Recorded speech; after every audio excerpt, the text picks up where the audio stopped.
Hi, this is Arun Srinivasa. I am here to help you learn engineering mechanics and its use in structural design. Today we are going to talk about alternating stresses in a shaft, why they occur and how to compute them.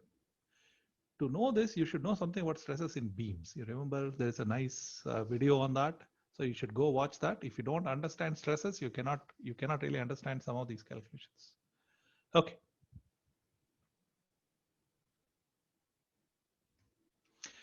There are two major reasons why stresses alternate or fluctuate in a component. Reason number one, the external forces are constant, but the component itself is rotating. This is the most common reason. So for example, rotating shafts in gearboxes and other drive systems, you can see how if you follow the red point, you can see that it goes through the tension and compression. The bending moment is fixed, the stresses are fixed, but the shaft is rotating. So the point of application of the stress keeps changing. Okay, reason number two, the component is fixed, but the external forces are cycling up and down. This is the second reason. So in this particular case, you can see that the torque keeps changing. It goes from 0 to a high value. So because of that, you get fatigue load. This is typical in springs and suspension systems, vibration dampers, airplane cabins, etc. Airplane cabins particularly undergo cycling of external pressure every time they take off and land, and that's pretty substantial. These are not the only two cases. There can be combinations. In fact, car suspensions undergo complex cyclic loading with non-repeating loads, leading to fatigue. This is a problem of current research interest. So we are going to look at case one, rotating shaft with constant load. Let's look at a rotating shaft first. So here's a shaft which is simply supported on two bearings. You can see the two bearings there. This is subjected to fixed transverse load, F1 and F2, 2 kip. You can see the loads are exactly symmetric. And it is subjected to a constant torque, not a fluctuating torque, but a constant torque. Notice the loads are constant, the torque is constant, but the shaft is rotating.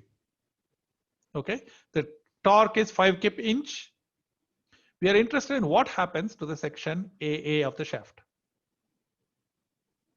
As usual, we find the reaction forces.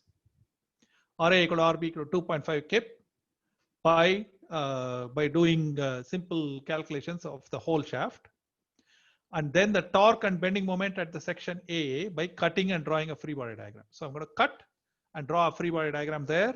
And you can see that I'll get M equal to mz, T equal to mx, and V. So if you sum all the torques along the x-axis, you'll get a T equal to mx equal to 5 kip inch. And then if you sum all the moments around the point A around the z-axis, then you will find that mz is 10 Ra minus 2 F1, that is 20 quick kip inch. This is fairly standard and pretty easy to do. Okay, so now that the torque and bending moment are fixed, that's how it is.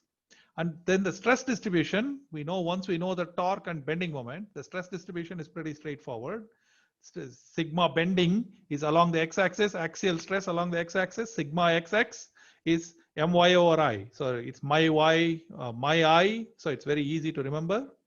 And then torsion is also quite easy, TRJ, TR over J. So it's easy to remember my I and TRJ. Torsion is shear stress. It's not in the y direction, it's in the theta direction because the shaft is circular. So you got to pay attention to that a little bit. Theta means circumferential direction. Okay, so here are the stresses. Sigma x theta is 16t over pi d cubed. Sigma xx is 32m over pi d cubed. Okay, and those are standard equations. The maximum stresses are always at the boundary.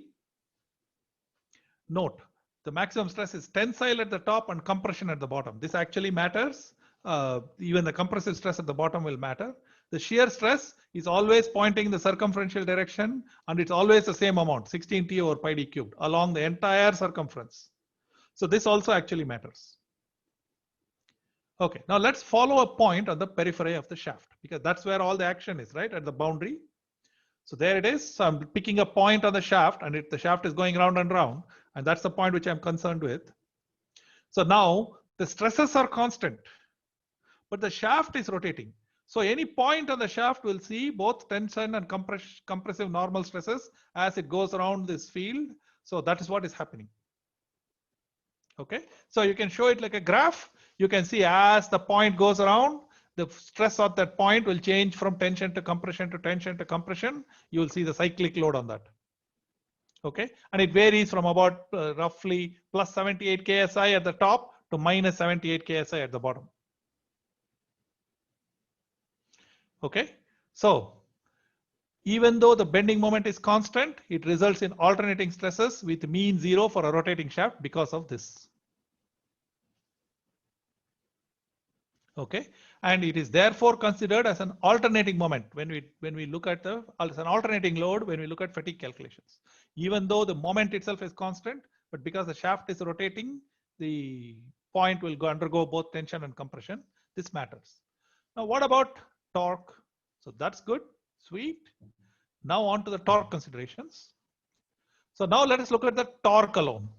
So in this particular problem with the 5 kip-inch torque, it turns out that the shear stress is only 5.9 KSI. Remember, the bending stress was like 75 KSI.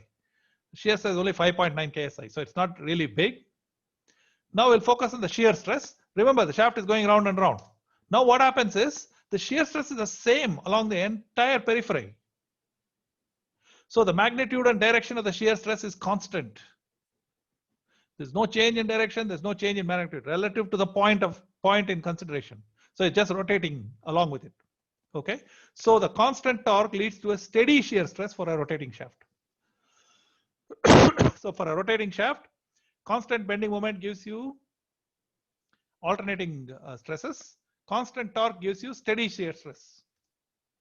And so it is considered a steady torque or a steady load in the fatigue calculation. So please remember, bending moment, both bending moment and torque are constant. But because the shaft is rotating, the bending moment will be considered as alternating load. The torque will be considered as steady load. Super sweet. This is the whole idea. Okay. By the way, whatever we are talking about does not have to be sinusoidal. It has to be periodic. If it is periodic and it turns out that the stress fluctuates like this, you know, you can find the maximum and minimum torque and bending moments. And then what you do is you calculate the average. This is the steady component, mean plus max plus min over 2. And then alternating is max minus min over 2. So this is our crude way of doing. This is not correct, but it is conservative. Okay. We will use this in all our subsequent calculations. Okay. So test your understanding. Time for a quiz. What are the 4 steps in finding the fatigue life of a component? What are the 2 typical reasons why we get fluctuating loads? Not where, it should be why. Describe in your own words why the bending moment in a rotating shaft is considered an alternating load, whereas the torque is considered a steady load. How do you find mean and alternating stresses even though the loads are not sinusoidal? Okay, but they should be periodic if they're not sinusoidal. By the way, this is for this one and the previous video on calculating moments. So together, this is the quiz for that. Okay, thank you very much.